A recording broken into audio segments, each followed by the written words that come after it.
Hello. Good afternoon. I have the pleasure of introducing the governor today, but I first want to thank all of you for being here. I do want to acknowledge many of the elected officials that came here today. So we have Union County Freeholder Chair Betty Jane Kowalski, who we'll be hearing from. Very proud of our own Westfield resident, Union County Freeholder Kimberly Palmieri Meded. We have Plainfield Mayor Adrienne Mapp, who we'll be hearing from. Hillside Mayor Dahlia Vertiz. There she is, Dahlia. Westfield Councilman Dawn Mackey. Westfield Councilman Joanne Nalen. Where's Joanne? She's somewhere here. Oh, she's back there, Joanne. Milburn Mayor Diane Eglaw. Where's Diane? Excellent. Maplewood Mayor Victor DeLuca. Lambertville Mayor Julia Fall. Oh, there she is. Hopewell Mayor Kristen McLaughlin. And our Westfield School Board member Rob Garrison back there. Thank you all. So it is a real privilege to be able to welcome the governor to Westfield today. When I was 5 years old, I vividly remember quail falling out of our fridge, feathers flying everywhere, after my dad returned home from a hunting trip. Quail was frequently served at our dinner table growing up. We always had shotguns in the house, safely locked and secured from the curious minds of my two sisters and me. My dad's version of a favorite bedtime story, this is no lie, was reading us passages from the Hunter's Almanac. When he went skeet shooting, his favorite pastime, he would take my two older sisters along to practice with plastic pop guns that he gave them. These are among the few memories that I have of my dad because he was an Air Force pilot, killed in Vietnam when I was 6 years old. He is one of the many heroes we recently remembered on Memorial Day, who died defending our freedom and our Constitution. And yes, that includes the Second Amendment, our right to bear arms. As you can see, my dad was an avid hunter and a patriot, a fighter pilot who loved his daughters fiercely. And while he died defending our rights, I know if he were alive today, he would agree those rights would include our right to live. Especially our right to live without fear that an armed gunman will use weapons of war to murder our school children, parishioners, concert, movie, and club goers, our friends, our neighbors, and family. Simply living life. He would agree, as do the majority of responsible gun owners, that gun ownership and common sense gun laws are in keeping with the intent and spirit of the Second Amendment. I'm proud to live in New Jersey, a state whose governor is leading the way towards a solution for this growing epidemic.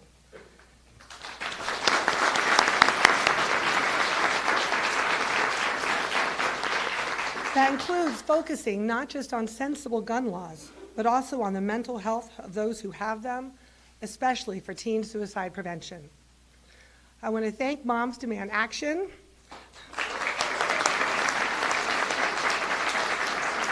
for mobilizing this cause. My first thing I did as mayor was sign Mayors Against Illegal Guns. I want to thank Congressman Malinowski for promoting common sense gun laws in Congress.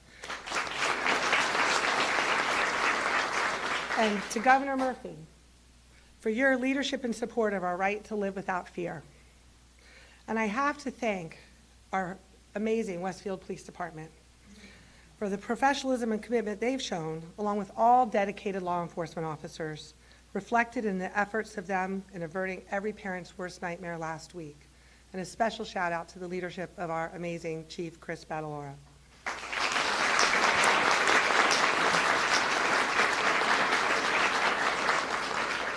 We are so grateful for everything that our law enforcement does to keep us safe day in and day out. So please join me in welcoming Governor Murphy.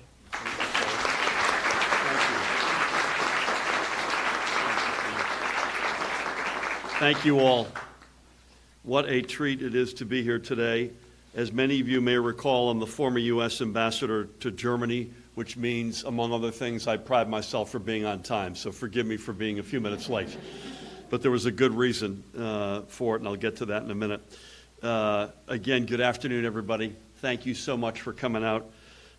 Mayor Brindle, in particular, to you for hosting us for that wonderful welcome to Westfield. I've heard you talk about your dad before, but never in this context. So God bless and God rest his memory. It's an honor to be here alongside so many VIPs.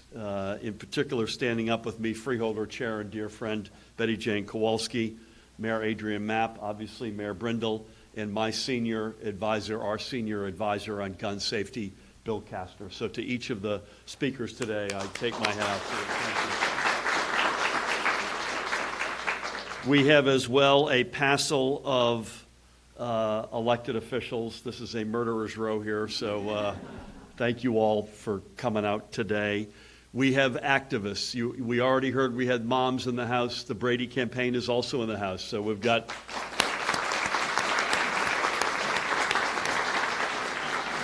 As usual, in the very best sense, a fight between the red and the purple. And that's always a good thing.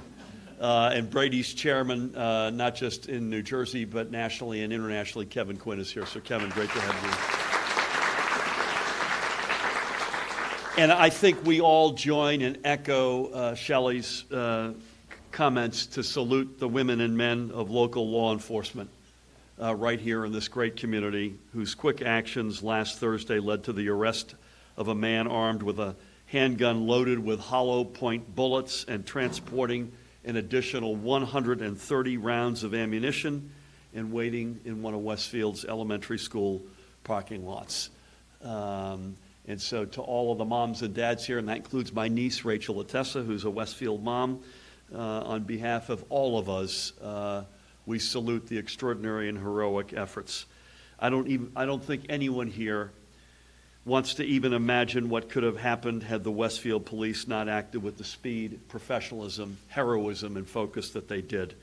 The reason I'm late is I was downstairs with the mayor and with the aforementioned Chief Chris Badaloro and some of his very finest men and women, in particular the ones who were involved in diffusing this extraordinary situation. And by the way, by virtue of that meeting, I got the chum that I'm wearing here. So it was so worth it at so many levels.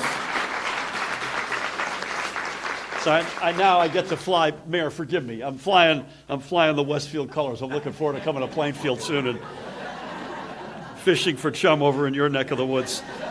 But such bravery and such professionals. And one more time, let's hear for the Westfield police. We also send our sincere thanks to the Delaware authorities who had the foresight and presence of mind to alert Westfield's finest of this man. And I reached out directly to my friend, Governor John Carney, to express that thanks, not just on behalf of Westfield, but on behalf of the entire state of New Jersey. On an unrelated note, by the way, I mentioned that this guy had not only was his gun loaded, but he had 130 additional rounds of hollow point ammunition. On an unrelated and frankly, by complete coincidence note, this morning our Attorney General, Gurbir Grewal, announced the first, and bless you, we don't miss a thing up here, announced the first enforcement action being taken by his office to halt the sale of large capacity magazines, which are illegal under a law that I proudly signed last year and that we successfully defended. As I understand it, the Attorney General is suing a Nevada-based company that sold large capacity magazines into New Jersey. So it is not just words, it is action. This stuff matters.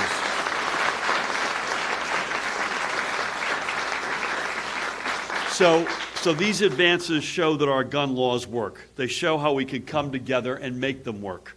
But we also have reminders of how far we still have to go. And we need look no further than to the gunfire over the weekend next door to you, Vic, in South Orange. Thankfully, no one was hit, as I understand it, and we stand ready to support the South Orange authorities in their investigation and efforts to bring those responsible for terrorizing that community to justice. We take great pride in having some of the toughest gun laws in the United States, and we see the results of our work among the lowest rates of gun-related deaths in the nation.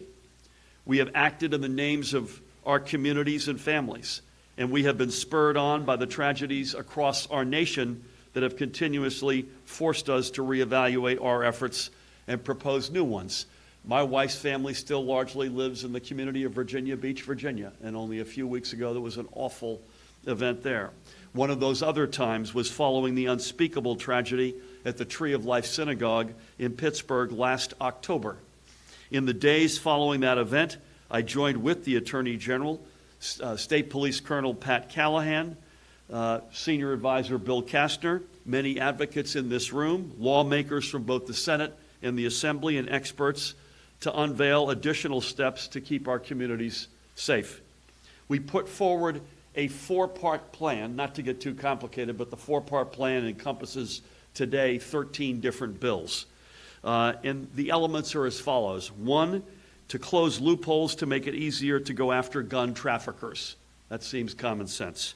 Two, regulate and track the sale of ammunition. More on that later. Three, better promote the development and commercialization of smart gun technology.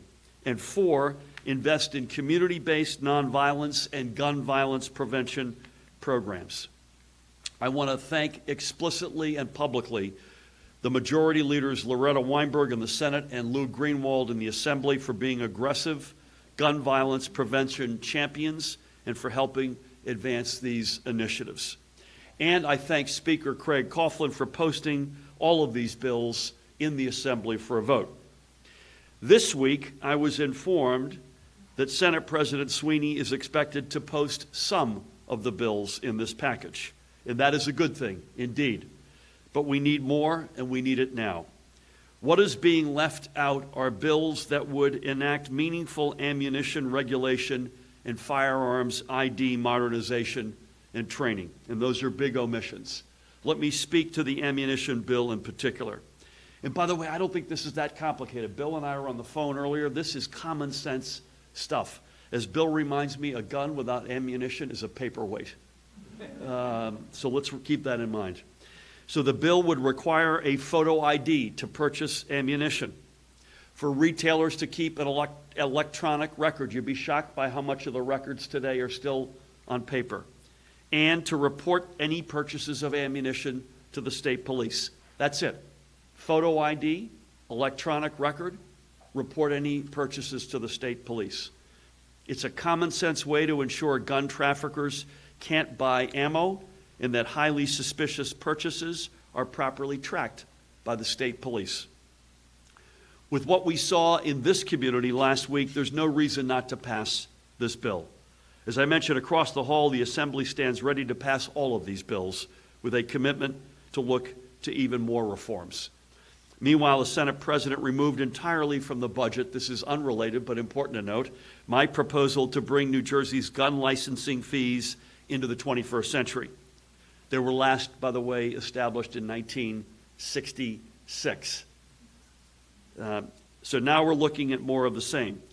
It will continue to cost, and this is in most communities, the overwhelming amount of communities around the state, it will continue to cost New Jerseyans more to buy a license for their dog than it will for someone to get a license for a gun.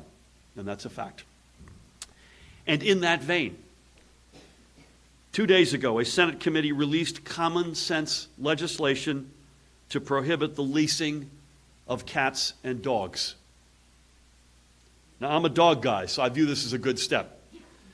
But nothing related to the broad and common sense gun safety reforms we need. There was no action there. The Senate President could do the right thing tomorrow by moving the Assembly's entire gun safety package to second reading. I urge him to do so. The whole package, by the way, not just a few cherry-picked bills. And I urge the entire legislature again to commit to updating our gun fees for the first time in 53 years. The time for piecemeal legislation ended when the time of thoughts and prayers ended. The time for bold and comprehensive action is right here and right now. So with that, it is my honor to bring up a friend and a great leader across the entirety of Union County. It's Chair of the Board of Chosen Freeholders, Betty Jane Kowalski.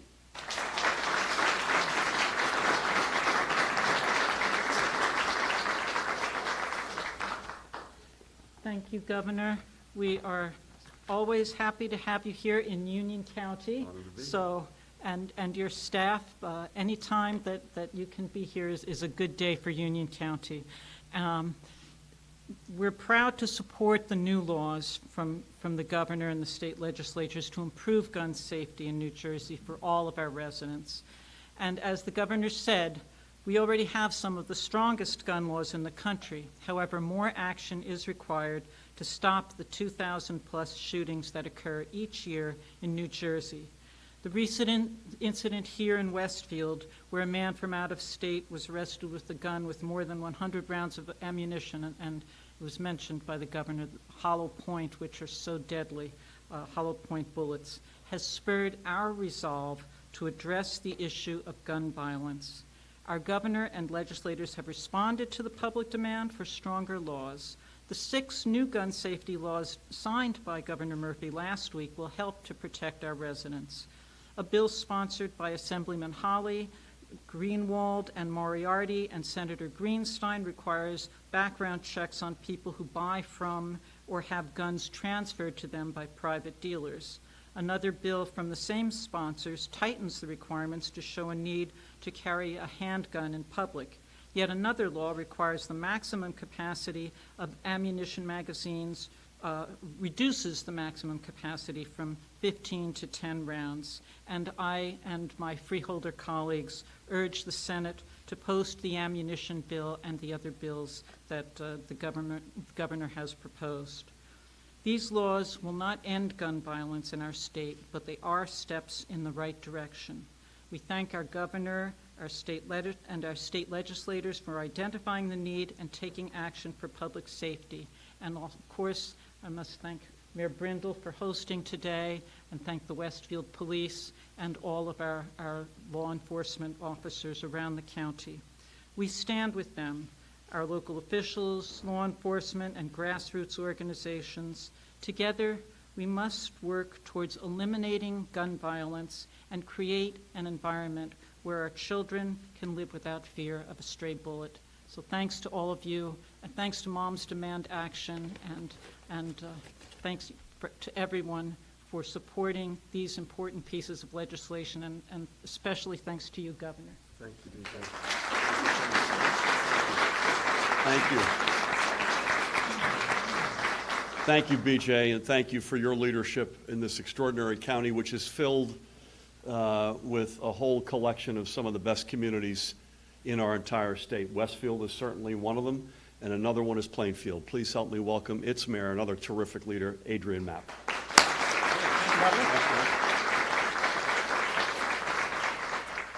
First, I want to commend the governor for his vision of wanting to make New Jersey fairer for everyone, not only fairer, but safer for each and every one of us.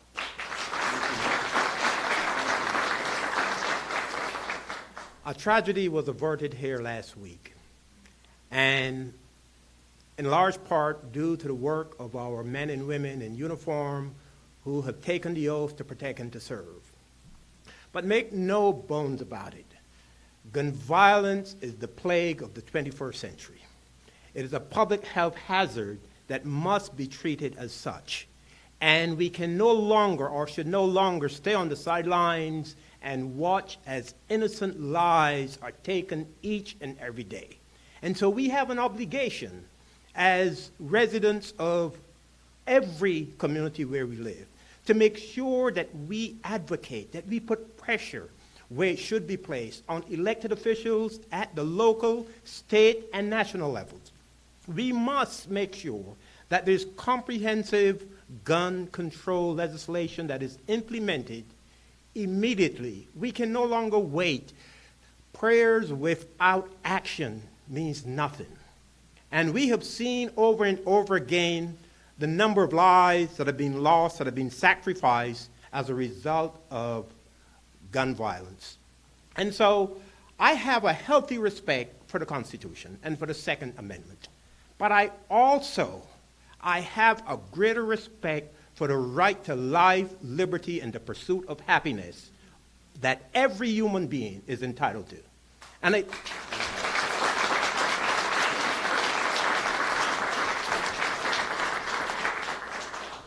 so I think that should be first and foremost in our minds. The recent budget that was introduced by the governor, the fees for permits and other things in this budget ought to be embraced. And I would encourage all of us to encourage our state elected officials to look seriously at the budget as it has been proposed and make sure that we keep in place what the governor proposed in terms of helping us with the public safety challenge that we have. And so they ought to support the amount that's in there to raise the fees of licenses and permits. It makes no sense for us to keep these fees at the same level that they have been for the last 50-something years. It's not about revenues alone, but it's about a deterrent that we ought to put in place so that people who would casually go and seek a permit to purchase a handgun, some level of deterrent ought to be in place. And I think that's what these fees would do. And so I applaud the governor for the action that he has taken, and I applaud all of you in here who are really serious about us doing something about gun violence, which, as I have described it, is the plague of the 21st century, and we ought to address it as a public health hazard, just like we would address any other disease that is plaguing our communities. And so with that, I say thanks to the governor, and I want to thank each and every one of you for listening to me this morning. May God bless you. Thank you, Mayor. Thank you. So 3 quick thoughts before I ask Bill to come up and say a few words. Number one, 1966, just keep this in mind, Dick Hughes was governor, and Lyndon Johnson was president. So keep that in mind. Secondly, I hope that we don't walk out of this extraordinary gathering and then just sort of go on the rest of our lives. It's important in the next couple of days, it's important for our voices to be heard. And I know you will do that, but this can't end here. And I know you all live that. I don't need to tell you that, but particularly for the advocates who spend your life on this, the next couple of days matter. And thirdly, I can't tie it constitutionally, but I have said this publicly. This room has got a number of extraordinary state troopers with us today. Our ability to raise that gun fee goes a long way toward funding a second class in this coming fiscal year of state troopers, which we haven't done as a state, I don't think, since Tom Kane was governor, as I recall. That's a huge step toward a safer, a fairer New Jersey that Mayor Mapp just referred to. So keep that in mind as we're in the fight. I couldn't ask for someone who knows this field better, someone who was more passionate to have as a senior advisor for me and our government and our administration on matters of gun safety. Please help me welcome my friend, Bill Castner.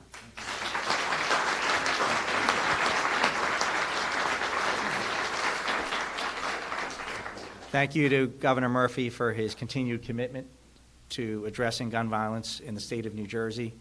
Thank you to the freeholder. Thank you to Mayor Matt, Mayor Brindle, the incredible men and women in this building, as the governor said, who helped avert a crisis. To hear the governor talk to the chief and the officers and the mayor about the professionalism and the heroic efforts to approach and apprehend the suspect, to secure the 30 elementary school kids in the building at the time is really powerful to hear, and renews, I think, all of our respect for the first line of defense that our first responders every day, putting their lives on the line to help make our community safer. Thank you to the advocates here, in addition to Brady and Moms and Million Moms and Giffords, and Adam Skaggs, the chief counsel for the National Giffords advocacy group is in attendance today. I believe the Jewish Federation is as well, who are here to carry a message of positivity, of working together.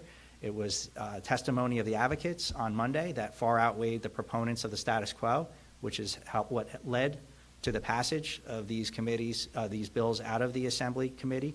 Thank you to the local officials who are here and their support for gun violence prevention.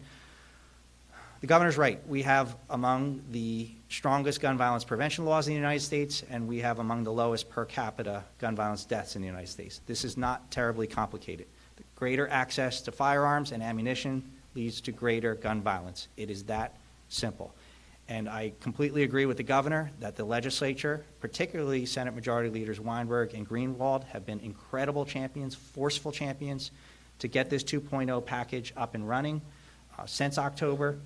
And we're here and we're ready, and we do believe that the absence of common sense ammunition regulation is a glaring omission from this package. Just a couple minutes on the genesis of this. New Jersey State Commission of Investigation issued a report in 2007 that concluded that the sale of ammunition in New Jersey was largely unregulated. The legislature, to its great credit, passed legislation in 2008 to begin to require background checks, proof of firearms ID for the purchase of ammunition. Great first step. The SEI, to its credit, did a follow-up report 10 years later and found out there were still loopholes in this law. Number one, when you have a firearms ID card, as the governor said, it doesn't have photo ID on it. So you can go into Dick's Sporting Goods, present a firearms ID, even though that may not be your own firearms ID, and purchase ammunition. That's a loophole. There needs to be photo ID when it comes to the purchase of ammunition. Number two, as Governor Murphy said, the idea of electronic record keeping for the purchase of ammunition in this day and age would seem to be obvious. We do this for there's electronic requirements for prescription drug purchases. There most certainly should be electronic record keeping for ammunition purchases. And finally, just to reiterate the governor, electronic reporting to law enforcement. Crises have been averted in the state of California due to ammunition reporting, and we believe that's a common sense measure that should be enacted here in New Jersey. So I think it's not June 30th. There is time to get these bills, the package in its entirety, the package that was announced in October, on the governor's desk. We are grateful, extraordinarily grateful, that anti-gun trafficking legislation is advancing and violence intervention initiatives are advancing and smart gun technology enhancements are advancing. We really would like the legislature to get ammunition regulation on the governor's desk as well. Thank you very much.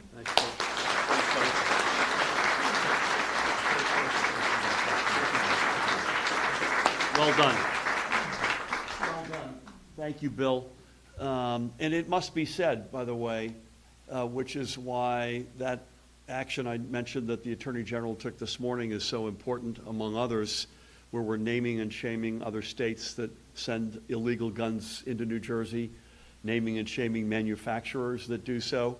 It must be said that plus or minus 80% of the gun crimes committed in this state are committed with guns that illegally came into New Jersey from out of state. So we will continue to tighten up every loophole we can. We established with Bill's help last year States for Gun Safety, which is about a half a dozen states that share information, intelligence, research. We'll continue to name and shame, as I mentioned.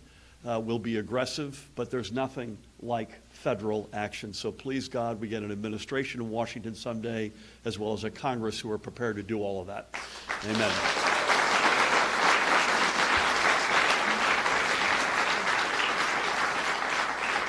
Given, I would say, I'm going to use a word which may be a little bit of a buzzkill, but given the solemnity of the event and the near miss that happened last Thursday here in Westfield, I want to keep the questions right now to be on topic on gun safety. But I promise, I know there are no off-topic questions, but in the off chance there are, we're going to gather in the back after we finish up here at the podium. Do we have any on-topic, please? Governor, could you review for us, in your words, how many bills in the Senate that are stalled, that have been passed out of committee in the Assembly, what they would do, and have you tried to talk to the Senate President about this? Do you think possibly this could be a situation where he's going to use it in budget negotiations with you? Well, I would hope not in the latter, and I would not accuse him ever of that. That's an awful thing to put public safety into the mix on budget negotiations. So I don't think that's it, and I have no evidence of that. The simple math is there are 13 bills encompassed by those 4 groupings I mentioned. The Assembly is moving all of them, and again, I want to reiterate the shout out I gave and Bill gave to the majority leaders, Lou Greenwald in the Assembly and Loretta Weinberg in the Senate. Of those 13, 8 are moving in the Senate. Bill will correct me if I'm wrong. The other 5 are important, but the one that's overwhelmingly important is the ammunition tracking. So that's, again, photo ID, electronic record, report any purchases to the state police. We know, based on other states, we know based on the expertise, and by the way, shout out to the Giffords and to the Federation. I should have acknowledged you earlier. We try to make decisions based on fact and science. There's no question that this would tighten up our loopholes and make our state safer. Please. Hi, Governor. Are you in the press? Let me ask that. I'm sorry. No, if you're not in the press, can you hold on one second? Are you in the press? No problem. Anybody else in the press have a question? Please. Good afternoon, Governor. The FBI has reported that 91% of the people in prison for gun control violations are minorities and African Americans. How do you support legislation and laws, and I want to expand laws, that disproportionately affect and target minorities and African Americans? And what are your thoughts about black gun ownership? I'm not sure I've got specific thoughts about black gun ownership, but this is in many respects, I'm giving a Juneteenth speech tonight in Orange. And a big part of those remarks and a big part of the theme is still digging out of systemic racism in America, which has been a reality for about 400 years, and we continue to dig out.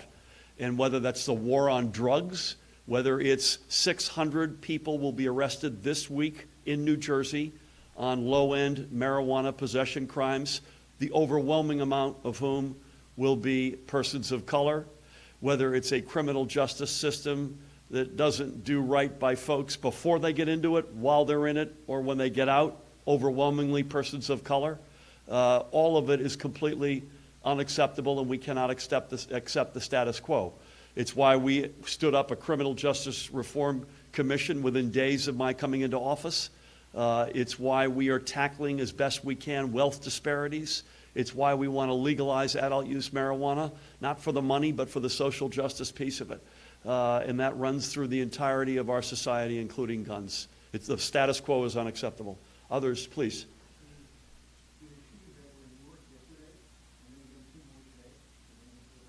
I don't. Are you aware? I'm not up to speed on what happened in Newark. Are you? I'm not. Newark is a community that has suffered disproportionately from gun violence.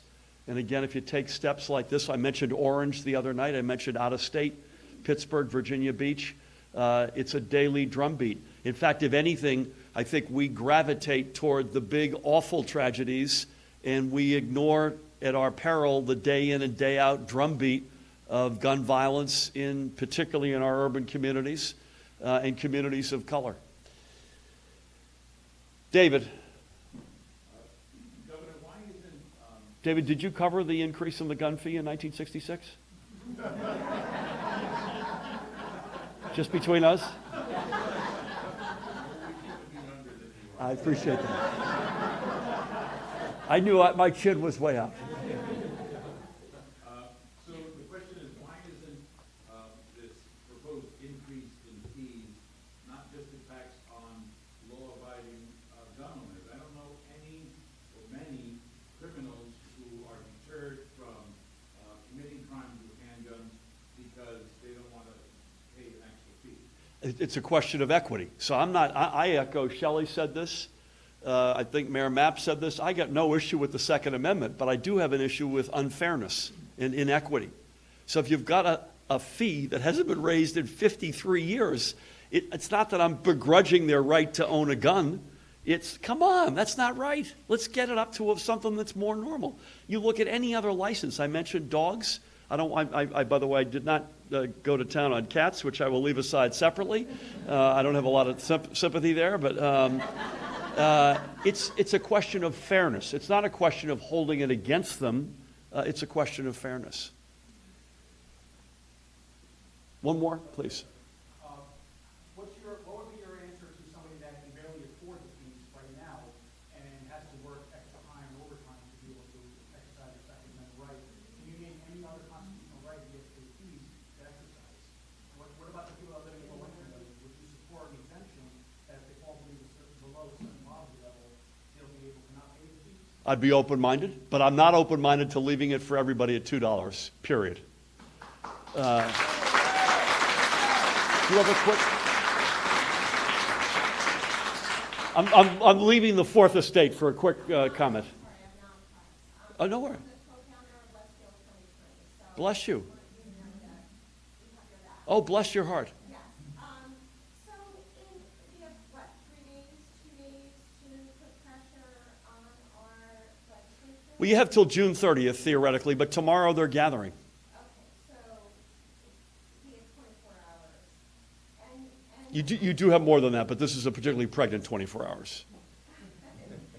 so I'm just trying to figure out, I know that we're supposed to be calling our rep. Yep, 21, which we will do. yep.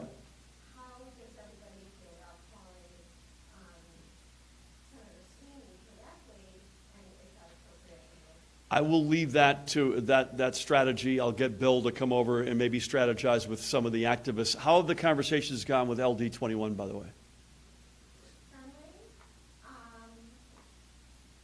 I'll pass the information on. Okay. That sounds like an emphatic. Thank you for founding 2020, and thanks for having our back. It means a lot. So we're going to gather in the back. I'm going to gather in the back for anything that's off topic. I want to again thank Mayor Brindle for hosting us so graciously. Mayor Mapp, thank you so much for coming over. You got as good a chair of the Freeholder Board as any county in the state, Betty Jane Kowalski. Bill Castner, to all the electeds, to the advocates, bless you and thank you. Let's stay together in the fight.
I don't have anything to say. In terms of, I don't mean that literally, but I've got no topper. Do you have any questions? Quiet, please. Quiet, please. Thank you. Can you hear me in your headpieces? By the way, if Brett starts to cough, I won't ask him to leave the room and do a retake. My dad was there, so it's all right.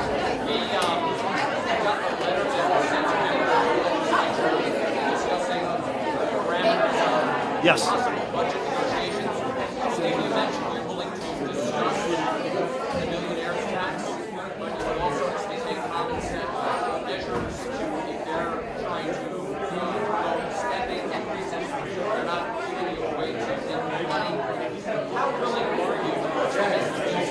How willing am I what? How willing are you to really discuss this whole business with the millionaires?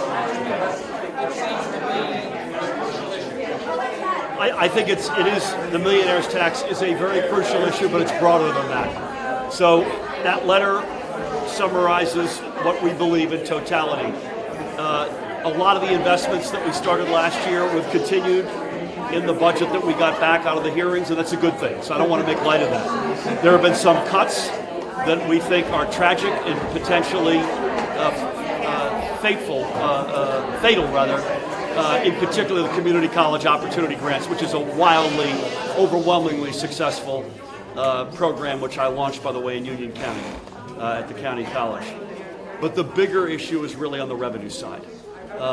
It's fuzzy math, it's voodoo math, and it's not sustainable math. And so whether it's the millionaires, whether it's the corporate responsibility fee, whether it's the gun fee we discussed earlier, whether it's the opioid surcharge, we've not been given something that has sustainable, real, certifiable revenues. And I can't sign up for that. And so my letter is a similar letter that I sent last year. We're people of goodwill. We said the day I announced this budget in early March, I said, listen, I know this won't be where it ultimately turns out. So we're, I think, reasonable, but we're not reasonable when it comes to fuzzy math, something that I can't circle and button down, and that's what we've been presented with. So to some extent, it's an investment issue. They've added a ton of expenses in there, and we're still going through expenditures, rather. We're still going through it. The one I bemoan in particular is the Community College Opportunity Grant, which I think is literally stupid for New Jersey to not expand. Literally stupid. But it's much more a concern on the revenue side. Is it wrong to say that's a signal, though, to show that, say that you would sign a budget without that the conversation will go beyond June 30th? I think, as I said yesterday, Brent, that the two things. And I'm not trying to avoid the question, but this is the way we think about it, I promise you. Everything is on the table right now, certainly up and including to June 30th. But the question of tax fairness, tax equity, getting out of the cycle of band-aiding a solution together on June 30th and then stumbling into July 1st, wash, rinse, dry, repeat. We've got to set this. Not only was I elected to fix the economy and make it stronger and fairer, but we have to set ourselves on a different trajectory, get to a much more professional, long-term investment mindset, and that includes revenues that are sustainable and real, and that's where the big breakdown is right Governor, now. what's the key then for right-sizing this budget? The key is there are a number of levers that are available. The big key for me would be to include what we should be including, tax fairness, including a millionaire's tax. Not just a millionaire's tax, but that gets us to a much better place. Again, there's a lot of expenditures that they've added in, which we're still trying to get our arms around. They spent down the rainy day fund, every penny of it, which I think is a huge mistake as it relates to our credit worthiness. I bemoan the community college piece. But the big game changer for me is a huge step towards tax fairness led by a millionaire's tax. Any of that come up today in your visit this morning with the Senate President? No, what we talked about, we were on topic today. We were talking about that science park and the opportunities. And secondly, what we didn't talk about publicly today, but the BPU was getting close in their deliberations, and it's their decision, not mine, on offshore wind and the solicitation, which is another potential, I don't know where they come out on this, potential game changer for the South Jersey economy. Governor, with regard to tax fairness, TV commercials don't see. We got an email pointing out the fact that, encouraging people to contact their legislators. Why did you decide to do that, and is there any concern that maybe that may rub these legislative leaders the wrong way? I don't care about rubbing anyone the wrong way. There's an inside the Trenton bubble reality where it's been business as usual, kicking the can down the road for decades. There's a disconnect between their actions and what the public in this state wants.